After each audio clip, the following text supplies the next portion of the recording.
नमस्कार। बजट 2021 के इस विशेष कार्यक्रम में आप सभी का स्वागत है। मैं हूं असीम मिश्रा और मेरे साथ है मेरे सहयोगी आर्येंद्र प्रताप। आर्येंद्र नमस्कार। नमस्कार। आज 1 फरवरी का दिन है और आज के दिन संसद में देश का आम बजट या फिर कहें तो उम्मीदों का बजट पेश किया जाएगा। संसद में वित्त मंत्री निर्मला सीतारमण सुबह 11 बजे के आसपास इस आम बजट को पेश करेंगी। दरअसल हर साल बजट से कोविड महामारी के चलते भी एक बहुत अच्छी जो था ग्रोथ रेट के अंदर कंट्रीब्यूशन रहा और ये आगे भी रहेगा। तो मेरा ऐसा मानना है कि FMCG, cement, steel, these are core sectors, manufacturing में automobile, which are contributing substantially to the V-shaped recovery. ठीक है सिद्धार्थ जी, आप रहिए हमारे साथ। हमारे साथ एक और खास मेहमान स्टूडियो में इस वक्त मौजूद है, एनसी माहेश्वरी जी, जो कि चेयरमैन है फॉरसाइट ग्रुप के। इसके अलावा कैपिटल मार्केट एक्सपर्ट है और अर्थव्यवस्था को बारीकी से समझते हैं। माहेश्वरी जी, बहुत स्वागत है हमारे साथ स्टूडियो में जुड़ने के लिए। माहेश्वरी जी, किस तरह से देखा जाए, हमने इकोनॉमिक सर्वे में भी कई प्रकार के संकेत देखे और उसके बाद आज बजट का दिन है, क्या एक बड़ी चुनौतियां सरकार के पास और उससे निकलने का रास्ता क्या? क्योंकि आपको जो इकोनॉमिक एक्टिविटीज उसको बढ़ाना ही पड़ेगा, डिमांड जनरेट करनी ही पड़ेगी, एम्प्लॉयमेंट जनरेशन के लिए कदम उठाने ही पड़ेंगे। उस लिहाज से क्या बड़े कदम हमें दिखाई पड़ सकते हैं इस बार के बजट में? देखिए, वेरी ट्रू, आपने जो कहा बिल्कुल निस्संदेह इस समय जो भारत की वित्तीय स्थिति है और जो भारत के क्या बाकी सब कंट्रीज की स्थिति है, बहुत कोरोना ने कारण उनको डिवेस्टेटिंग इफेक्ट दिया है और उससे निकलने के लिए आउट ऑफ बॉक्स कुछ हमें नया करना पड़ेगा। एक ट्रेडिशनल हमारी थिंकिंग थी, हम मान के चलते थे कि कभी भी ऐसा आएगा, रिसेशनरी प्रेशर होगा तो आप एक्सपेंसेस को बढ़ा दीजिए, आप थोड़ा सा बजटरी एलोकेशन को बढ़ा दीजिए, सोशल स्पेंडिंग को बढ़ा दीजिए, तो उससे शायद वो टेम्परेरी गैप को पूरा किया जा सकता है। लेकिन इस बार हमारे रिसोर्सेज बड़े लिमिटेड है। जैसे हमने देखा कि अभी जीएसटी में तो चलो collection almost back to normal आ गई है, पर पिछला जो 7 मंथ का डेफिसिट था वो पूरा नहीं हुआ। लेकिन अगर हम डायरेक्ट टैक्स की बात करें तो वो तो करीब 20% अभी भी कलेक्शन कम चल रही है। तो हमारे पास बड़े लिमिटेड रिसोर्सेज हैं, तो हमें इस लिमिटेड रिसोर्सेज से कुछ आउट ऑफ बॉक्स चीजें सोचनी पड़ेंगी। हमें एक मल्टी थ्रॉन्ग्ड अप्रोच को लेनी पड़ेगी, जो कि दूसरी अप्रोच से, जो अभी तक की ट्रेडिशनल अप्रोच थी, उससे हटकर चलने वाली अप्रोच को रखना पड़ेगा। जैसे मसलन? हाँ, मसलन बड़ा इंपॉर्टेंट पॉइंट आपने पूछा, मैं वहीं आने की बात कर रहा था कि इस बार हमारे पास एरिया में, हमारा एरिया जो हमारे पास जो हमारे तर्कश है उसमें कौन कौन से बांध है जिससे हम इन विपत्तियों को सामना कर सकते हैं। सबसे बड़ा जो उपलब्धि हमारे पास है, जो कि पुराने शायद फाइनेंस मिनिस्टर्स के पास नहीं होती थी, that array of the technological digital devices.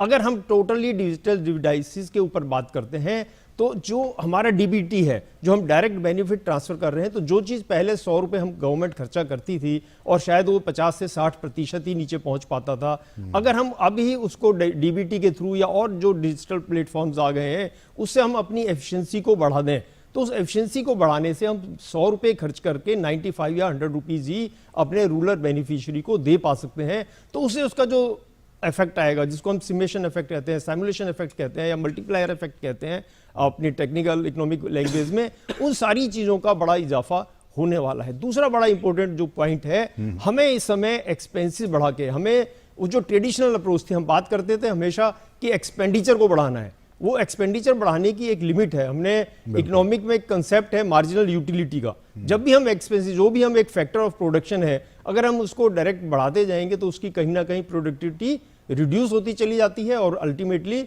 कोशिश होती है कि नलीफाई हो जाती है उस पर। इसलिए हमें क्या चेंज करना पड़ेगा, जैसे फाइनेंस मिनिस्टर ने भी कहा कि ये बजट 100 ईयर्स का एक अलग से लैंडमार्क बजट होगा, जहां पे मेरे हिसाब से जो फोकस है वो कॉस्ट रिडक्शन पे होगी, कॉस्ट रिडक्शन पे होगी। और हमें फॉर्मेलिटीज को कम कैसे करना है, लिटिगेशन को कम कैसे करना है, हमें बिजनेस को, ईज ऑफ बिजनेस को कैसे प्रोवाइड करना है। अगर आज भी हम बात करें, अगर एक छोटी एसएसआई को भी रजिस्ट्रेशन कराने के लिए करीब 11 से 12 फॉर्मेलिटीज की बात करते हैं। अगर हम हॉस्पिटलिटी इंडस्ट्री की बात करें, होटल को आज एक लाइसेंस लेने के लिए करीब 50 से 52 नई डिफरेंट आपको एक मिनट रोकेंगे। ये इस वक्त वित्त राज्य मंत्री अनुराग ठाकुर अपने घर पर भगवान की पूजा अर्चना करते हुए, और आज बेहद महत्वपूर्ण दिन असीम, क्योंकि वित्त मंत्री हो या वित्त राज्य मंत्री हो, उनके लिए एक परीक्षा का दिन होता है कि उनके पिटारे से क्या निकलेगा। और वित्त राज्य मंत्री को हमने देखा कि एक फाइनेंस मिनिस्टर की कोर टीम के तौर पे लगातार उनके साथ में हमेशा मौजूद रहे, और जो पहले की जो प्रावधान रहे उसमें भी और वर्तमान में भी। बिल्कुल। और देखिए, ये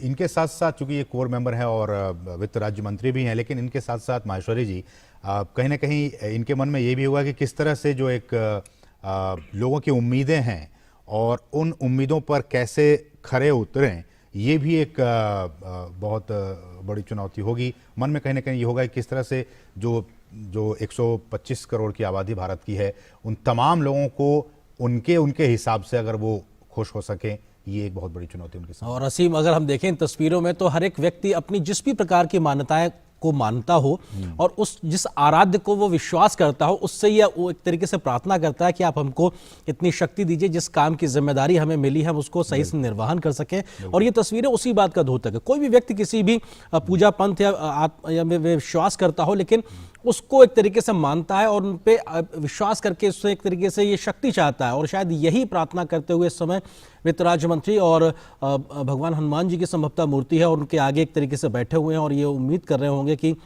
जो जिम्मेदारी एक समय मिली है उस पर वो खरे उतर सकें और जो समस्या, चुनौतियां कहा जाए जो देश और दुनिया भर में इस समय कोरोना ने खड़ी की हैं आर्थिक व्यवस्थाओं के लेकर, उस पर कहीं ना कहीं आगे बढ़ने का मौका मिल सके। बिल्कुल, हमारे साथ हमारे सहयोगी अभिषेक झा इस वक्त ग्राउंड जीरो से मौजूद हैं। अभिषेक, इन तस्वीरों में हमें देख पा रहे हैं कि जो वित्त राज्य मंत्री अनुराग ठाकुर हैं वो पूजा अर्चना कर रहे हैं और अब से कुछ ही लम्हों के बाद 11 बजे देश जान पाएगा कि वित्त मंत्री के पिटारे से क्या कुछ निकल कर सामने आता है। तो ये तस्वीरें काफी महत्वपूर्ण हो जाती है अभिषेक।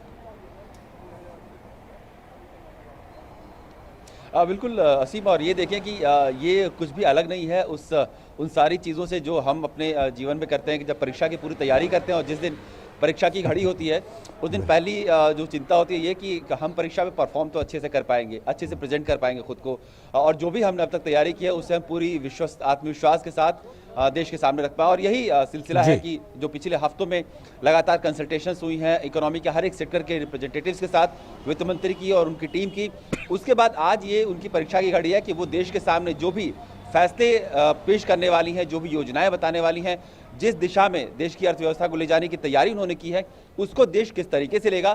तो एक तरीके से अपना आत्मविश्वास बढ़ाना बहुत ज़रूरी है कि आपके सामने विपक्षी दलों की बहुत बड़ी चुनौतियां होंगी, लोग आपसे सवाल पूछेंगे और आपको सबको संतुष्टिपूर्वक जवाब भी देना पड़ेगा। आपने बताया कि किस प्रकार से वित्त मंत्री की प्रेस कॉन्फ्रेंस भी है, निश्चित रूप से वहां भी उनसे तीखे सवाल पूछे जाएंगे। जो पत्रकार हैं उनसे पूछेंगे कि उनके फैसलों का आधार क्या है, उनके फैसले किस दिशा में देश की अर्थव्यवस्था को ले जाने वाले हैं, और खासतौर पर कोरोना के दरमियान जो भी देश की अर्थव्यवस्था को नुकसान हुआ है, लोगों की रोजगारों का नुकसान हुआ है, उनकी आर्थिक चिंताएं बढ़ी हैं, उनको हल करने में क्या ये बजट सफल होने वाला है।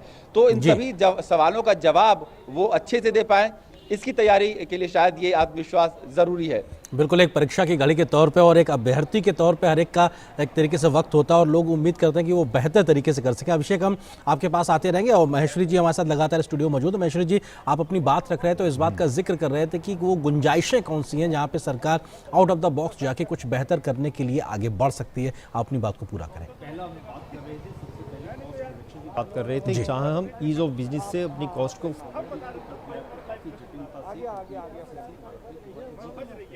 और लोगों की प्रोडक्टिविटी बढ़ सकती है। दूसरा जो सबसे बड़ा अहम सवाल है, हमने देखा पिछले 5 साल में जो इकोनॉमिक ट्रांसफॉर्मेशन हो रहा है उसमें वैल्यू एडिशन की बात हो रही है। पहले ट्रेडिशनल इंडस्ट्री की बात नहीं है कि आपने आयरन और 100 टन लगाए और आपने 90 टन लोहा बना दिया तो बहुत अच्छी इंडस्ट्री हो गई। अब क्वेश्चन है कि 90 टन से आपने क्या प्रोडक्शन बनाई, आपने कोई स्पेशलाइज स्टील बनाई, आपने कार वाली स्टील बनाई या टैंक वाली स्टील बनाई या फोर्जिंग की एक्स क्वालिटी स्टील दी, या आपने ऐसी स्टील बनाई जिसको कि तोप का गोला भी नहीं भेद कर सकता। अगर मामूली सा आप कार्बन के उसके मिक्सिंग को और मैग्नीज की मिक्सिंग को चेंज कर देते हैं तो उसकी जो वैल्यू है वो सिंगल एक्स से मल्टीप्लाई 2x और 3x तक हो जाती है। तो ये वैल्यू एडिशन है। इसके लिए बहुत R&D की, बहुत टेक्नोलॉजी की, रिसर्च के ऊपर पैसा खर्च करने की जरूरत है।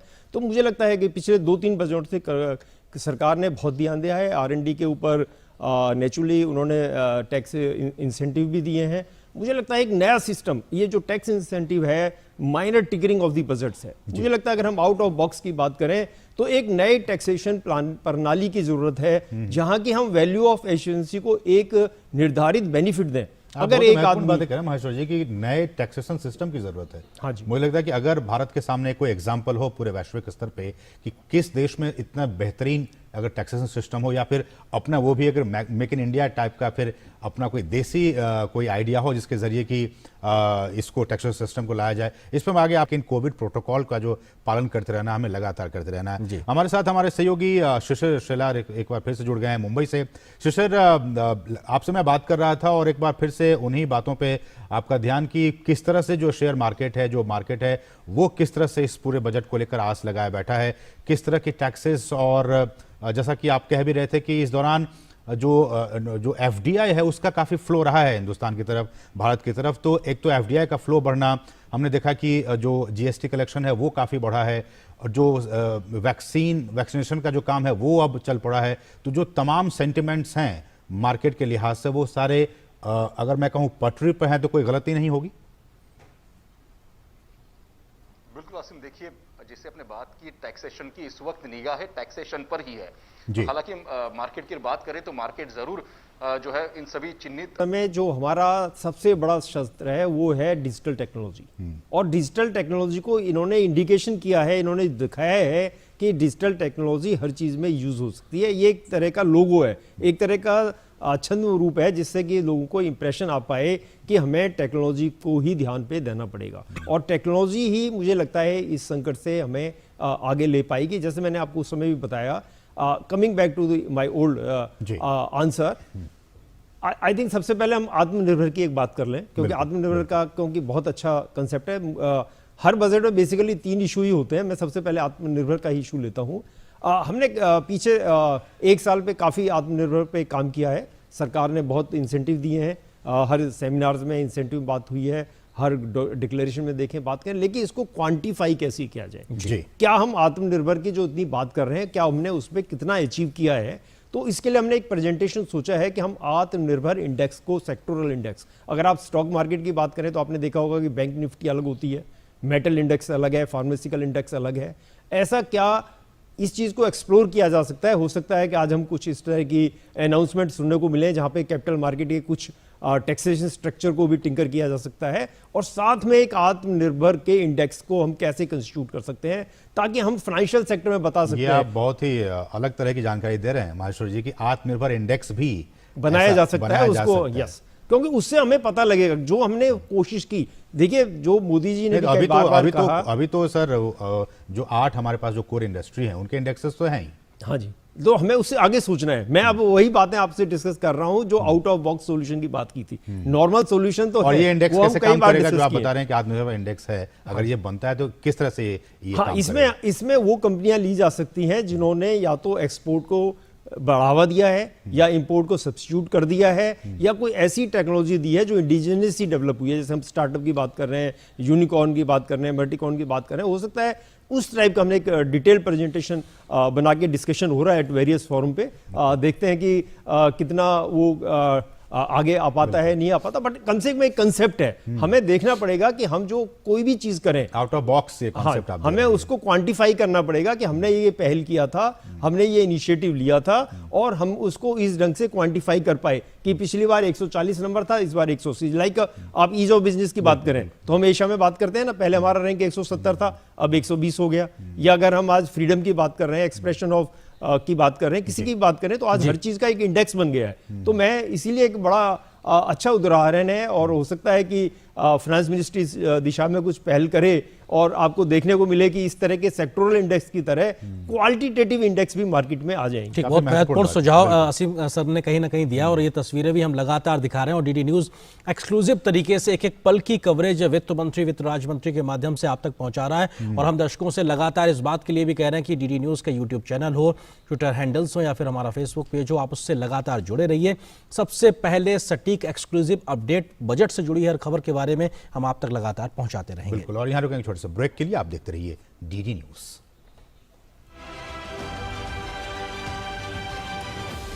क्योंकि लगातार अब लोगों की अपेक्षा इसी बात को है, क्योंकि अब बमुश्किल 2 घंटे का वक्त बचा है। बजट पिटारे से क्या चीजें निकल के आएंगी?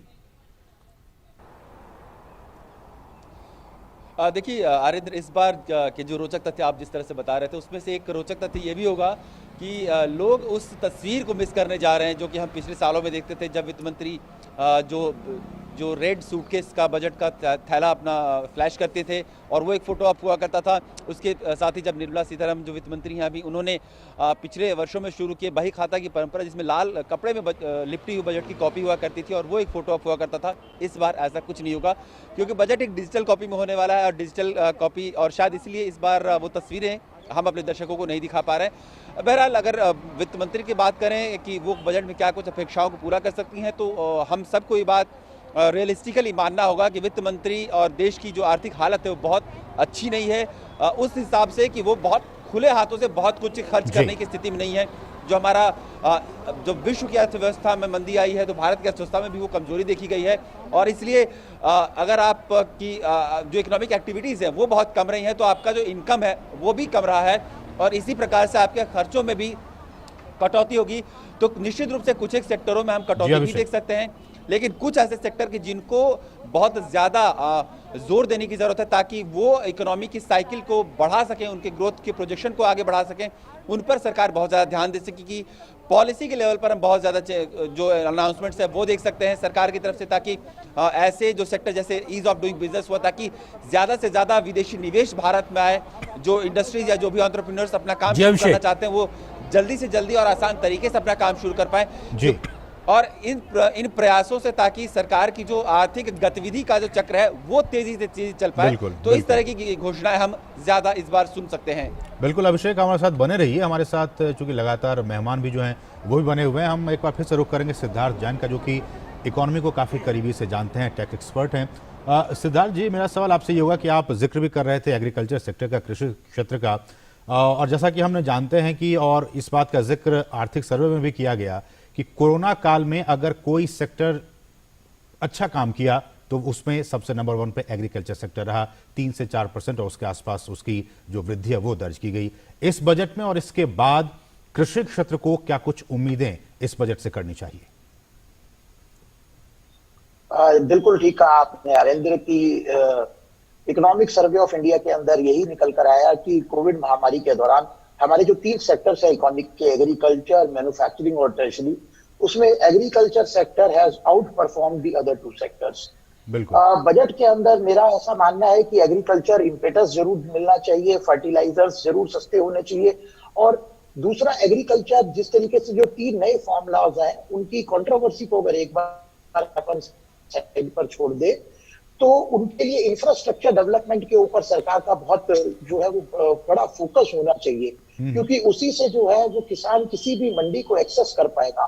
हमारे यहाँ पर वेयर हाउसिंग के ऊपर उसके अंदर बजट के अंदर फोकस होना चाहिए ताकि जो हमारा एग्रीकल्चरल प्रोड्यूस हम लोग बना रहे हैं वो स्टोर हो और वो वेस्ट ना हो। तो इस तरीके का वेयर हाउसिंग को सपोर्ट करने के लिए शायद हो सकता है कि इन्वेस्टमेंट बेस्ड कोई डिडक्शंस वित्त मंत्री साहिबा बजट के अंदर प्रस्तुत कर दे, जिससे कि इंफ्रास्ट्रक्चर के लिए, वेयर हाउसिंग के लिए इंसेंटिव हो कि जो लोग ऑर्गेनाइजेशंस ऐसे इंडस्ट्रीज में पैसा लगाएंगे उनको इन्वेस्टमेंट का कुछ परसेंटेज इनकम टैक्स के अगेंस्ट डिडक्शन में मिल जाए। बिल्कुल ये लगातार बात चले। महेश्वरी जी, किस तरीके से देखा जाए कि अगर हम साफ तौर पे देखें कि हम शुक्रिया अदा करेंगे फिलहाल इस समय सिद्धार्थ जैन जी का अपना वक्त हमारे साथ साझा करने के लिए, और इस वक्त हम एक छोटे से ब्रेक के लिए भी एक तरीके से रुकेंगे और असीम जो है फिलहाल मुझसे अनुमति लेंगे और मैं आपके साथ लगातार बना रहूंगा और इस बजट के इस विशेष कार्यक्रम पे लगातार हमारी नजर बनी। फिलहाल एक छोटे से ब्रेक के लिए असीम रुकता हूँ। बिल्कुल बिल्कुल।